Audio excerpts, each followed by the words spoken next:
आप देख रहे हैं एचआर न्यूज। मैं मोहनलाल। आज हम बात करेंगे कई विषय को लेकर के। हमारे साथ है एडवोकेट नरेश चौहान जी। एचआर न्यूज में आपका स्वागत है। कई दिनों बाद आप एचआर न्यूज के स्टूडियो में बैठे हैं।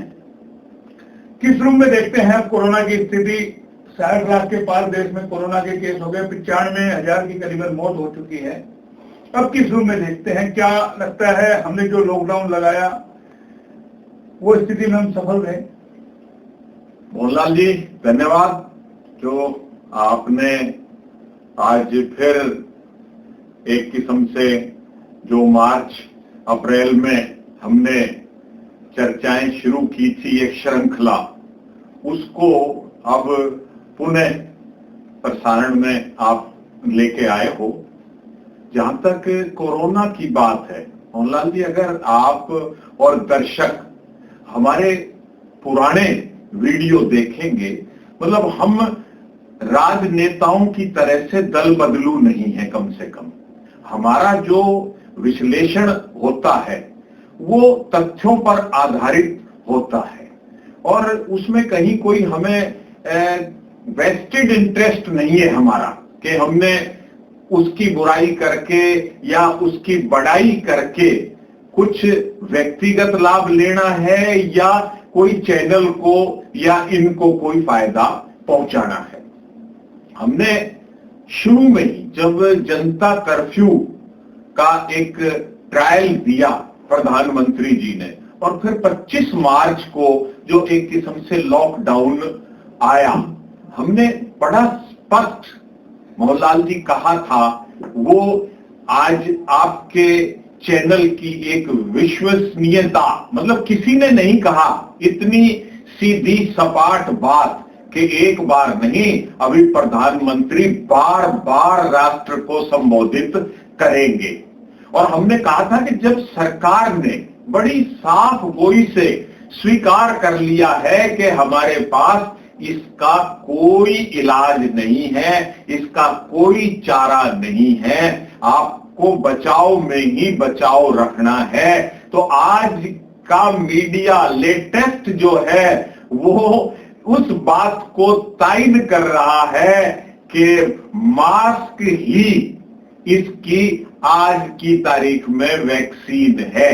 मास्क लगाओगे तो बच जाओगे, मास्क नहीं लगाओगे तो मारे जाओगे।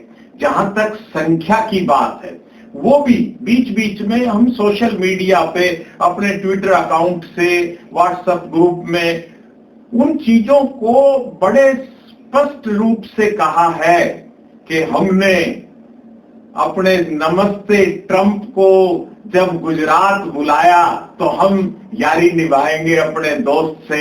हम 10वें नंबर पे थे, हम 8वें नंबर पे थे, आज हम दूसरे नंबर पर हैं और आने वाले समय में हम नंबर 1 भी हो सकते हैं विश्व में, तो कोई अतिशयोक्ति नहीं होगी। तो ये कोरोना की हिंदुस्तान की ही नहीं पूरे विश्व की स्थिति है और उसमें हिंदुस्तान की, हमने पहले भी कहा था कि ये सरकार की तरफ से, प्राइम मिनिस्टर की तरफ से, ये कोई बड़ाई हम उनकी नहीं कर रहे, लेकिन जो तंत्र है डेमोक्रेसी में, एक सत्ताधारी पार्टी होती है, एक विपक्ष होता है। मतलब जो साफ गोई आपका चैनल हम या विश्लेषण करते हैं वो साफ गोई राजनीतिज्ञों को भी दिखानी चाहिए और उसमें कहीं राजनीति आती है तो उसको उन्हें एक्सपोज करना चाहिए जहां वो नाकाम साबित हो रहे हैं। अब चाइना के सैकड़ों ऐप आपने बंद करवा दिए। आम आदमी ने, 135 करोड़ जनता ने तो वो मान ली, लेकिन विपक्ष ने उस बात को आज तक नहीं भुनाया है कि सरकारी दफ्तरों में भी चाइनीज ऐप आज काम कर रहे हैं। मतलब तो ये बड़ी दुर्भाग्यपूर्ण स्थिति है और सरकार ने अपने खुलेआम कह दिया है कि हमारे पास इसका कोई इलाज नहीं है। हमने एक बात और कही थी मोहनलाल जी कि ये सारे काम असंवैधानिक हो रहे हैं। संविधान के मुताबिक तो इकोनॉमिकली फाइनेंशियली इमरजेंसी लगानी चाहिए थी। और अगर आप इसको एक न्यूक्लियर एक किस्म से वार की संज्ञा दे रहे हो, युद्ध स्तर पर आप योद्धा बना रहे हो डॉक्टरों को, पैरामिलिट्री फोर्स को, और अब तो हमारे बॉर्डर पर भी खतरा, मतलब सुबह से शाम तक चाइना बॉर्डर, पाकिस्तान बॉर्डर, अब आया, अब वहां पेटेंट टैंक भेज दिया, अब हमने हेलीकॉप्टर भेज दिया, रफेल आ गया, अब वो आ गया, अब ये आ गया। तो ये युद्ध की सी स्थिति है। यहां पर संविधान के मुताबिक इमरजेंसी लगानी चाहिए, इमरजेंसी के अलावा कोई चारा नहीं है। बिना इमरजेंसी लगाए जो पुलिस तंत्र और जो सरकारी तंत्र काम कर रहा है, डंडा राज चल रहा है, वो बिल्कुल ही गलत है। गलत है। आपने स्वयं चर्चा में कहा था घोषित इमरजेंसी है, सुप्रीम कोर्ट को खुट्टी में टांग दिया गया है, संविधान की कोई व्याख्या जो सुप्रीम कोर्ट को करनी चाहिए वो खुद बैन है। अब जो स्थिति निकल के आ रही है कि देश की अर्थव्यवस्था का आप देख रहे होंगे किस तरीके से उद्योग धंधे ठप हो गए, हालांकि लॉकडाउन खोला गया है, कई चरणों में खुला, अर्थव्यवस्था अभी भी पटरी पे नहीं आई। उसको किस रूप में देखते हैं? आज जो लोगों की हालत हो गई है, बाजार में आप देख लो, कहीं देख लो, 10 पैसे का काम नहीं है, उसको किस रूप में देखते हैं? क्या लगता है ये कोरोना से पहले हमारी अर्थव्यवस्था डामाडोल हो गई थी, या ये कोरोना को जिस तरीके से सरकार कह रही है कि कोरोना आ गया था, कोरोना की वजह से ये सब हुआ है? मोहनलाल जी, हमने पहले भी कहा था कि अर्थव्यवस्था के मामले में हम कोई अर्थशास्त्री नहीं है, लेकिन आप भी फील्ड में घूमते हो और हम भी एक प्रोफेशनल होने के नाते, मतलब मार्च से ही हमारी अदालतों में तो 16 मार्च से ही एक किस्म से काम धाम ठप है। तो हमारा तो आम आदमी से, उसमें किसान भी है, रोजगार वाला आदमी भी है, बेरोजगार वाला भी है, पैसे वाला भी है, गरीब भी है, सब है। तो उस चीज को देखते हुए और अपने खुद के व्यक्तिगत अनुभव को देखते हुए हम कह सकते हैं कि आज हालत आर्थिक मोर्चे पर बहुत दयनीय है। उदाहरण के रूप में मैं बताऊं कि बैंकों में इतने लाखों करोड़ का गवर्नमेंट ने पैकेज दिया है, लेकिन मैं इनकम टैक्स पेई हूं, मैं सालाना इनकम टैक्स भरता हूं, 6 लाख रुपए की मेरी वार्षिक आमदनी है, मुझे भी बैंक लाख रुपए का लोन देने के लिए तैयार नहीं है। तो वो पैसा आखिर गया कहां जा रहा है, ये एक विचारणीय बातें हैं। तो आपने जैसा बताया पैसा कहा जा रहा है, क्योंकि 2016 के अंदर सरकार ने नोटबंदी कर ली, नए नोट छप गए, बड़ी बड़ी उस वक्त बातें की गई थी, आतंकवाद खत्म होगा, भ्रष्टाचार खत्म होगा। क्या ये नोटबंदी के बाद इसका कोई आपको असर नजर आ रहा है? क्या वाकई हम कोई विजन लेके चले थे? क्या सरकार के पास कोई ऐसा विजन है? मोहनलाल जी, सरकार के पास बड़ा क्लियर विजन है, सरकार के पास मेजोरिटी है, अब थंपिंग मेजोरिटी है। और जो विपक्ष है, मतलब आप इस बात को देखो, आप नोटबंदी और उन चीजों को, वो ये बातें, हम कोई राजनीतिक डिबेट नहीं कर रहे, हम एक धरातल की डिबेट कर रहे हैं। उस धरातल की डिबेट में आज किस बात का हल्ला मचा रहा है विपक्ष? किसान किसान किसान किसान। कल किस बात का हल्ला मचा रहा था? रोजगार रोजगार रोजगार, बेरोजगारी योजना। परसों किस बात का हल्ला मचा रहा था? प्रवासी मजदूर प्रवासी मजदूर प्रवासी मजदूर। अब किस बात का आने वाले टाइम में वो होगा? कोई ड्रग ले रहा है, कोई एक्ट्रेस है, कोई मर गया, किसी ने आत्महत्या कर ली, किसी ने वो कर, मतलब ये राजनीतिक लोग जो चुन के जाते हैं, जो राजे महाराजाओं की तरह से उनकी तो पर्स बंद हो गए, इनके घर बैठे फ्री पर्स लाखों रुपए इनको मिलते हैं। ये क्या भाड़ झोंक रहे हैं? इनको ये मुद्दे नहीं दिखाई देते कि हमें क्या बोलना चाहिए और क्या नहीं बोलना चाहिए। कौन सा आदमी है किसान की बात करता? किस किसान के पास क्या है? इन्होंने कभी आवाज उठाई क्या? जब लैंड सीलिंग एक्ट, जब चकबंदी, जब जमींदारों के, मतलब क्योंकि इन्होंने एक वर्ग विशेष को आजादी के बाद उसको भूमिहीन करने की साजिश रची गई थी, उसको दरबदर कर दिया और आज इन्होंने लिमिट हटा दी कि कोई कितनी भी जमीन रखो, कोई कितनी भी प्रॉपर्टी रखो, कोई दिक्कत नहीं है। मतलब इन बातों को कल कांग्रेस पावर में थी, वो किसान के इन्हीं बिलों को लेके आ रही थी और बीजेपी चिल्ला रही थी कि इससे किसान जो है बंधुआ बन जाएगा। आज बीजेपी सत्ता में है, कांग्रेस कह रही है हम सड़कों पर, हम ट्रैक्टर पे जलाएंगे। हकीकत ये है, आप क्यों नहीं हिम्मत करते असल बात को कहने की कि अब कोरोना के टाइम में मंडियां गांव-गांव तक गई कि नहीं मोहनलाल जी, और वहां से प्रोक्योरमेंट करके लाई कि नहीं? अरे भाई सीतारमण जी, मोदी जी, मतलब ये यूं क्यों नहीं कहते कि जी आप बिल्कुल बिल लाओ, सारी चीजें लाओ, लेकिन उससे पहले सरकार क्यों नहीं किसान के खेत से ही प्रोक्योरमेंट करके फिर चाहे अंबानी को बेचे, चाहे अडानी को बेचे या किसी को भी बेचे। जब किसान 30-30 किलोमीटर का रेडियस है आज हरियाणा के जिले का, और हरियाणा पैदावार में सबसे अग्रणी राज्यों में से है देश के। जब 30 किलोमीटर के रेडियस में किसान की फसल मंडी तक नहीं जा पाती, नहीं उठ पाती, उसे पैसा नहीं मिलता, कहीं भी बेच दो। ये हवाई बातें क्यों कर रहे हो कि कहां बेच दे, वो किसको बेच दे? यहां आपने स्किल डेवलपमेंट का हुनर दिवस राष्ट्रीय अंतरराष्ट्रीय स्तर का मना लिया। हमने पहले भी अपनी चर्चाओं में कहा था कि इस क्राइसिस में सरकार को अपने अंदर झांकने का अवसर मिला है, उसको दुरुस्त करें, अपने सिस्टम को ठीक करें। आज सरकार के बैंक में, सरकार के खातों में, आपको पता है ना, राम मंदिर ट्रस्ट का खाता खुला नहीं और 6 लाख या 9 लाख रुपए वो चेक से फर्जीवाड़ा भी हो गया। तो जो हुनरमंद है, जो बेरोजगार है, वो तो अपने हुनर का चमत्कार दिखा रहा है, लेकिन सरकारी तंत्र का हुनर वो सुधरने का नाम नहीं ले रहा। लेकिन एक चीज हो जाती है कि अब ऐसे में देश की जो जनता है वो कहां जाए?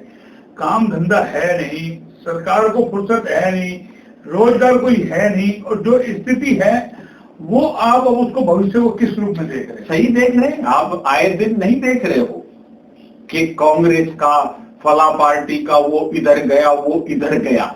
ये रोजगार ही तो तलाश रहे हैं, ये एक दिशा दे रहे हैं कि भाई बहती गंगा में तुम भी हाथ धो लो और इधर की बजाय उधर। कितने आदमी, कितने नेता हर स्टेट में, अब उनको क्या अवसरवादी कहें और क्या, और कहने वाले भी, मतलब जिस पार्टी से जा रहे हैं वो भी हिम्मत नहीं कर रहे, क्योंकि उनके खुद में पानी मर रहा है। हो सकता है कि भाई कभी मैं भी ना चला जाऊं तो मैं क्यों करूं? कल अकाली दल ने पहल करी है, उससे पहले हरसिमरत कौर ने जो है वॉकआउट किया, सदन से इस्तीफा किया अपने, और अब कल एनडीए का हिस्सा भी नहीं दी, छोड़ दिया। तो क्या लगता है पहल हुई है बगावत की?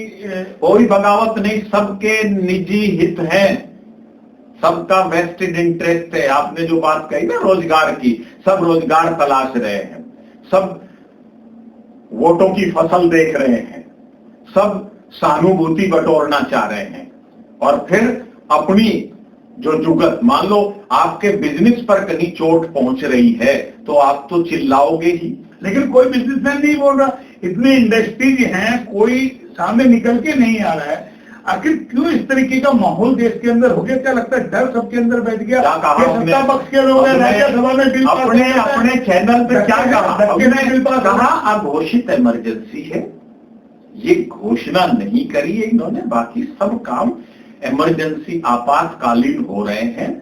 अब मैं वकील हूं, आप पत्रकार हो। तो हम वही मतलब ये दो व्यवसाय ऐसे हैं जो इस डेमोक्रेसी के 4 स्वतंत्र पिलर्स में से एक हैं। तो हमारे में थोड़ी बहुत कहीं गुर्बत बची हुई है या हम कहीं किसी के शिकंजे में नहीं आ रहे हैं तो इतनी खुली बात कह रहे हैं, वरना सब लोग कहीं ना कहीं धंसे हुए हैं। नहीं, हम वही कह रहे हैं, देश भर में करोड़ों की तादाद में वकील होंगे पूरे हिंदुस्तान के अंदर। आज कोर्ट का काम ठप पूरी तरीके से हो गया है। आपको खुद को कोर्ट में जाए कई दिन हो गए हैं। अब आपने फिर कहा मीडिया की, तो आज घर घर में लोग पत्रकार बन गए। जिस नेता हो रहे को वो पत्रकार बन गया, अपना मोबाइल उठाया, आपने खबर बनाई, डाल दी। तो ये स्थिति आखिर कहाँ जा रही है? मैं यही कह रहा हूँ कि अब इसका कोई विकल्प कोई नजर आ रहा है आपको? विकल्प तो देखो, डेमोक्रेसी है, चुनाव ही विकल्प है।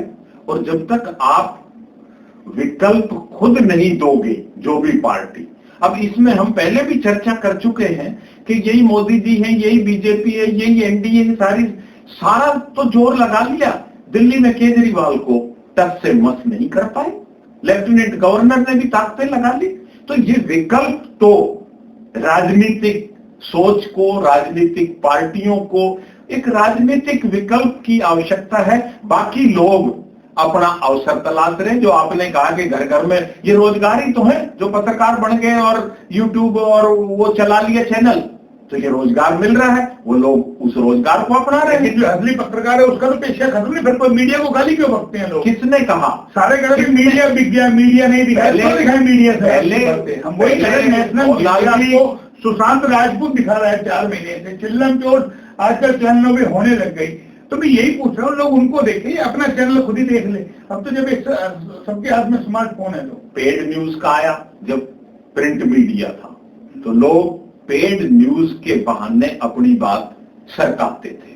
हमने पहले भी कह दिया, 2014 के इलेक्शन में इसी सोशल मीडिया प्लेटफॉर्म से मोदी जी ने, बीजेपी नहीं, मोदी जी ने अपनी व्यू रचना करके और सत्ता में वापसी करी थी। आज वही सोशल मीडिया कहीं ना कहीं इस सरकार को, मोदी सरकार को खटक रहा है, क्योंकि वो उनकी पोल को अब उजागर कर रहा है और घर घर में ये पत्रकारिता का, मीडिया का एक रोजगार बन गया है।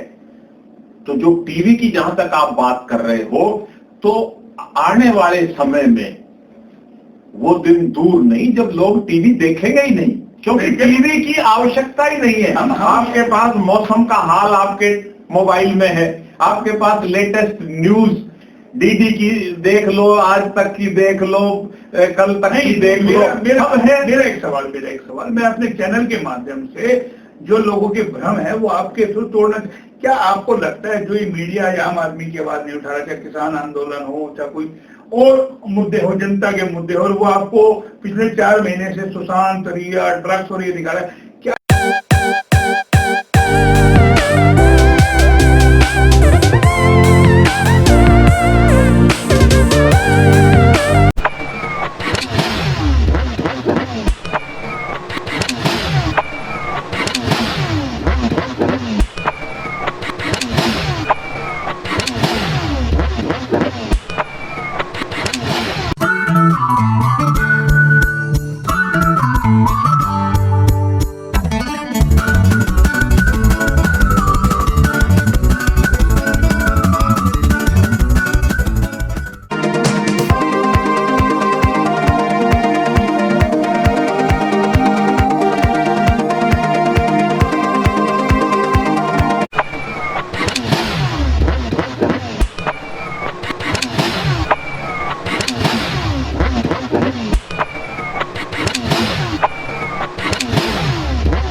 पता है कि अब तुम खत्म तो हो ही गए, क्यों ना किसी के जाकर के पाले में आप बैठ जाओ।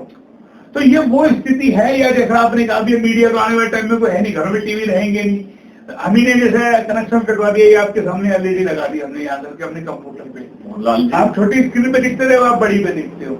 मीडिया क्या है? तो हम वही कह रहे हैं, जब हर प्रिंट मीडिया हो या इलेक्ट्रॉनिक मीडिया हो, एक रेगुलेशन है, कहीं अप्लाई करना पड़ता है, कुछ इन्वेस्ट करना पड़ता है। तो ये आम आदमी के नहीं है, ये बड़े बड़े पूंजीपति घरानों के हैं ये मीडिया। तो साफ तौर पे जनता को विश्वास नहीं करना चाहिए। जनता कहां विश्वास कर रही है? जनता कतई विश्वास, मैं कहता हूं कि जनता अब ना टीवी पे, ना मीडिया पे, ना अखबार पे। अखबार अब स्कीम ला रहे हैं कि साल भर की, 6 महीने की ले लो। इतनी बुरी हालत हो रही है अखबार की और टीवी की और इस मीडिया की, क्योंकि वो चाह रहे हैं कि हमारी ग्राहकी टूट गई, खत्म हो गई। वही पूछ रहा हूं कि नेताओं में भरोसा करेंगे जिस तरीके का अब स्वयं प्रधानमंत्री जी ने कहा आत्मनिर्भर बनो। अब एक युवा पीढ़ी के सोच दिमाग में ये आया कि जब सब चीज रास्ते बंद हो गए, रोजगार नहीं, क्यों ना राजनीति की तरफ कूच कर लो। तो क्या लगता है, जब अगर ये युवा राजनीति की तरफ कूच करेगा तो जो ये बड़े बड़े राजनीतिक है, इनकी जमीनें खिसकी पड़ी हैं। अब भी कौन सी इनके पास जमीन है? आप बताओ, कौन सा राजनेता अपने दम पर पार्टी में? हमारे यहाँ के राजनेताओं का आपने 2019 के इलेक्शन में हाल देख लिया, मध्य प्रदेश में आपने देख लिया, जो महाराज कहते थे अपने आप को, वो सहारा ढूंढते चले गए। हर जगह अपना सहारा ढूंढ रहे हैं। और जहां तक आप कह रहे हो कि लोग रोजगार राजनीति में अपनाएंगे, तो क्या पैसा ही राजनीति में? राजनीति भी, उसका भी एक लिमिटेड स्कोप है मोहनलाल जी। मतलब वहां अब दरी बिछाने वालों की भी आवश्यकता नहीं है, वहां अब कुर्सी बिछाने वालों की भी आवश्यकता नहीं है, वहां भी टैलेंट की आवश्यकता है। इसीलिए मीडिया जो राग अलाप रहा है, चाहे वो सुशांत का राग अलापे, चाहे रिया का राग अलापे, चाहे ड्रग का अलापे, चाहे चाइना बॉर्डर का अलापे, उन्हें भी लगता है कि कमाई जो है सरकार की हाँ में हाँ मिलाने से, सरकार के गीत गाने में ही है, वरना फिर हम इस बिजनेस। चलिए अब आपसे आखिरी हम टॉपिक पे बात कर लेते हैं। हमारे समय का, कार्यक्रम का जो है समय भी जो है काफी हो गया। बिहार का चुनाव है, किस रूप में अब आप देखते हैं? बताया ना हमने कि भाई आप बहुत दूर बैठे हैं बिहार से, लेकिन जिस तरीके सारे चुनाव, सारे समीकरण शाम दाम दंड भेद से लड़े जाएंगे और उसमें जिसको महारत हासिल होगी वो कामयाब होगा। जिससे बिहार के मुद्दा अभी तक बिहार के इलेक्शन में भी हमने अब इतनी चर्चा करी है, हमारी इस चर्चा का जब कोई लाभ उठाए, कोई मुद्दा बनाए राजनीतिक तौर पर, जब ही तो लोग लामबंद होंगे।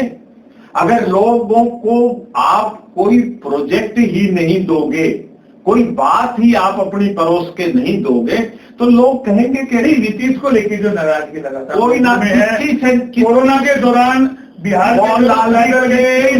नहीं मिला, किसी रोजगार को लेकर लोग 80 करोड़ को कह तो रहे हैं 5 किलो दे रहे हैं, हम राशन भी दे रहे हैं, चावल भी दे रहे हैं, आटा भी दे रहे हैं, लेकिन उससे जनता संतुष्ट कहाँ है? उसमें भी कहाँ संतुष्ट है? जनता तो कहीं नहीं आ रही कि हम संतुष्ट नहीं है। किस जनता ने आपसे कहा? कौन सी जनता कह रही है कि हम सोशल मीडिया पे देख रहे हैं? सोशल मीडिया बताया ना कि ये लोग अपनी सब प्रायोजित है, लोग जब अपनी विचारधारा सब प्रायोजित है। मैं कह रहा हूं, मेरे को बैंक ने 1 लाख रुपए का भी कर्जा नहीं दिया तो मैं बोल रहा हूं मेरे 1 लाख की बात है, जिसकी करोड़ की बात है वो करोड़ की बात करेगा, लेकिन हम हरेक के पास तो नहीं जा सकते। अब कह रहे कि आए दिन नया circular, finance ministry, reconstruction moratorium और 2 साल बढ़ा दो, सुप्रीम कोर्ट में हल्फनामा दे दो। आज भी तारीख है सुप्रीम कोर्ट में इसी बात की, तारीख पे तारीख लगे जा रही हैं, हल कुछ नहीं है। बैंक अगर सरकार की डायरेक्शन पे चलेगा, बैंक का दिवाला निकल जाएगा। उधर इंडस्ट्री वाले का दिवाला निकला ही हुआ है। इंडस्ट्री वाला भी मस्त है कि भाई निकाल दो मेरा दिवाला, खरीदार कौन आएगा? खरीदार कोई है नहीं। तो ये तो चल रहा है। तो आप ऑल ओवर किस तरीके से इसका कोई क्या माने कि हम मतलब कितने साल पीछे चले गए देश के अंदर जो स्थिति आज है? आगे पीछे की हम नहीं कह सकते, लेकिन बड़ी क्लियर राजनीतिक भाषा यही है कि जब तक आप एक सशक्त विपक्ष और मुद्दे सरकार के सामने नहीं पेश करोगे उस टाइम तक ये दौर। लेकिन विपक्ष तो कह रहे हैं चौहान साहब, विपक्ष कह रहे हैं कौन विपक्ष जवाब देता है, कौन विपक्ष संसद में पहुंचता नहीं है। कौन विपक्षों की इस्तीफा देते? किस चीज का इस्तीफा दो। अगर नहीं सुनता तो आपकी कोई बात, आपको याद दिलाएं चौधरी देवीलाल का, मतलब 1982 में दिया नहीं बहुमत हो, किसने दिया? क्या हुआ? नहीं दिया। लोकसभा से भी दे, वहां छोड़ने से क्या होता है? और जनता के बीच में जाओ, जब पता चलेगा कि क्या चीज है। आज ये 30 आदमी 35 आदमी हरियाणा विधानसभा के क्यों नहीं इस्तीफा देते? ये सारे लोकसभा के मेंबर पार्लियामेंट अगर इनकी नई बात सुनाई जा रही, कांग्रेस के 40 है तो और 50 है तो और विपक्ष के है तो वो इस्तीफा देके, लेकिन अपने आप को भी जज कर लें। इनकी पेंशनों में कोई फर्क नहीं पड़ेगा, लेकिन इनमें वो हिम्मत नहीं, वो गुर्दा नहीं कि इस बात को फेस करें। और जब लोगों के बीच में जाएं, राज्यसभा के भी इस्तीफा दें, निकाल दिया उनको बाहर, क्या करें? इस्तीफा दें, इस्तीफा दें, बैठे वो इस्तीफा दें और बिल पास हो गए, इस्तीफा दें। क्या दिक्कत है? आने वाली सरकार बिल दूसरा नहीं आएगी, वही आने वाली सुनती नहीं है, नहीं सुनेगी, क्योंकि उसके पास मेजोरिटी है। तो आपकी बात में कोई इस्तीफा दो। अगर आपकी बात कोई नहीं सुन रहा, इस्तीफा दो। तो इस्तीफा क्या हल है उसका? यस, पब्लिक के बीच में जाओ और आपको पता चलेगा, उस दिन इनकी आंखें खुल जाएंगी, हाँ मामला गड़बड़ है। अब बड़ौदा का चुनाव है, मध्य प्रदेश के बाई इलेक्शन है, जितने भी हैं इनमें भी अभी तक अपोजिशन की कोई रणनीति नहीं बनी है। तो जब तक आप जो चीज सामने है उससे भी आप हिचकोगे, उसकी बात को भी नहीं कह पाओगे, तो कौन तुम्हें पूछेगा? मतलब जैसा चल रहा है चलने दो, तो फिर सारा ठीक रहेगा कि विपक्ष के साथ विपक्ष ठीक करे, जो कुछ करे। सत्ता पक्ष से भी तो कोई मांग मड़ाई खा रही है, सत्ता पक्ष क्या करे? जब सत्ता पक्ष का काम, जब आप एक राष्ट्र संबोधन से हाके हक रहे हो 135 करोड़, तो मैं गद्दी पे बैठा और मुझे क्या चाहिए? देखो, मुझे तो कहीं कुछ चीज दिखाई नहीं दे रही जो मेरे शिकन हो मेरे उस पर, तो इसका मतलब कि मैं जो कर रहा हूं वो ठीक कर रहा हूं। तो देखिए, अब हम चौहान साहब से पूछ लेते हैं। चौहान साहब, इसको पूरा आप देखते कि क्या इसका माना जाए कि अब आगे क्या स्थिति लोगों के सामने आने वाली है? लोगों का तो देखो, जब तक कोई जन आंदोलन नहीं खड़ा हो इन बातों को लेके, और इतिहास बताता है कि तो अब कोई जन नायक नहीं है जो रामलीला मैदान में या राजपथ पर या जनपथ पर। लोगों का विश्वास आपको नहीं लगता? कैसे यकीन कर ले? 2014 में अन्ना हजारे आए, रामदेव आए, जन आंदोलन करा, उसके बाद जो हसर आप देख रहे हो, लोगों को उम्मीद थी, लेकिन क्या वो सब सत्ता पक्ष के साथ जाके नहीं मिले? कौन कह रहा है? हम बता रहे हैं, दिल्ली में देश में नहीं हुआ, दिल्ली में आंदोलन हुआ, और दिल्ली में आज तक वो चीज आंदोलन, दिल्ली वाले ही उस आंदोलन की जान थे। बाकी तो बाहर से कितने आदमी आएंगे? वही रेवाड़ी में कोई आएगा? आज अन्ना क्यों है? कौन अन्ना?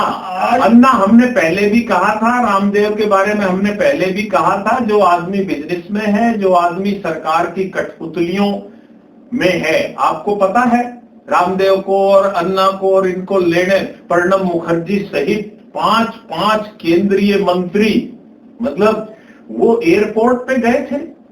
तो क्या इसमें स्पष्ट नहीं दिखाई दे रहा कि वहां भी कहीं ना कहीं उस टाइम की सरकार का हाथ था? उस टाइम सरकार चाहती थी कि विपक्ष कोई मुद्दा ना बढ़ाए, हम ही अपनी कठपुतलियों से विपक्ष का रोल भी अदा करें, और वो भी। और जैसे ही स्वामी रामदेव ने कपिल सिब्बल की और उनकी बात पर्दे के पीछे आई है, ये सारे टीवी पे पूरे विश्व ने देखा है, दुनिया ने देखा है, वो जैसे ही नाटक हुआ, रातों रात पुलिस से वो कपड़े बदलवा के रामदेव की आज मीडिया किसी मुद्दे को नहीं दिखा। क्यों दिखाए ये बताओ? वही कमाई मिल रही है, उसका बिजनेस है। जब आप देखना जो चीज पसंद करोगे और वहां उसको सब कमाई मिल रही है, तो वो क्यों दूसरी चीज पे जाए? मीडिया का काम नहीं है कि सरकार बदलना, सरकार पलटवाना। मीडिया का काम सिर्फ समाचार देना है, समाचार देना है, विचार देना है। भाई किसानों का आंदोलन कहाँ कौन सा किसान आया है आपके पास, ये तो बताओ ना।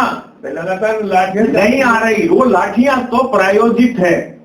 आप किसान की वेशभूषा और प्रदर्शनकारियों की वेशभूषा मिला के देख लो, कौन सा किसान है? उस किसान की तो कोई बात ही नहीं। मैं एक किसान हूं, मेरे नाम भी 2-2.5 एकड़ जमीन, मतलब आधा एकड़ मेरे नाम और 2-2.5 एकड़ शायद मेरे पिताजी अभी बैठे हैं उनके नाम से मेरे आएगी, लेकिन मैं किसानी नहीं करता, मैं तो बटाई पे दे देता हूं। और बटाई वाला असली किसान तो वो है जो खेत में हल चलाता है, बटाई पर वो करता है। तो फिर तो ये किसी भी सरकार में नहीं है सर, सारे जो सरकार नहीं है। कौन कह रहा है? सत्ता में हो या विपक्ष में हो, कौन कह रहा है? जिस तरीके हम से कब कह रहे हैं?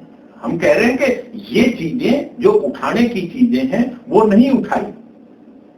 आपने जब आजादी के बाद लैंड सीलिंग एक्ट आया, चकबंदी का आया और दुनिया भर के लगाए, क्योंकि जब लग रहा था कि भाई ये बड़े जमींदारों की और ये भाई राजपूतों की जमीन जाएगी, रगड़ा लगने दो, हमें क्या दिक्कत है। आज उनके रगड़ा लग गया तो जिन्होंने जमीनें बना ली हैं, कमा ली हैं, तो ये सब आपस में मिले हैं। मेरी बारी है तो मैं कर लूं, तो आपकी बारी है आप बिल्कुल, पर जनता जाए बाहर में। बिल्कुल 100% अपना काम हो बनता। तो क्या यही सब कुछ उद्योगपति भी करते हैं? सरकार है उसके साथ जुड़ जाओ। क्यों नहीं कर? क्योंकि कांग्रेस के राज में उद्योगपति बन गए, अब वो बीजेपी के साथ चले गए। आम जनता आप हम वहीं की वहीं। तो हमारा काम, हम जनता है। जनता तो ये शासन पर है। लोकतंत्र और राजतंत्र में यही फर्क है। राजतंत्र में फिर भी कुछ मान मर्यादाएं होती थी, राजा कुछ रहम दिल भी होता था। अब लोकतंत्र में सिर्फ वोट है, हेड काउंट होते हैं, मैटर काउंट नहीं। तो अब आप क्या मानते हैं, देश में लोकतंत्र है या राजतंत्र है? नहीं, अब तो डिक्टेटरशिप है एक किस्म से। लोकतंत्र की तानाशाही है, जिसकी मेजोरिटी है वो जैसे चाहे अपनी मेजोरिटी के बल पर वो एक तानाशाही करता है। तो देखिए सीधा सीधा तोड़ कर दिया है कि तानाशाही का कहीं ना कहीं माहौल है। और जो चौहान साहब ने बता दिया अंत के अंदर कि अब जो सरकार है वो एक तरीके से तानाशाह अपनाए हुए है, लोकतंत्र का कहीं ना कहीं गला घुट रहा है। फिलहाल इस बुलेटिन में इतना ही, फिर किसी नई चर्चा के साथ हाजिर होते हैं, तब तक के लिए नमस्कार।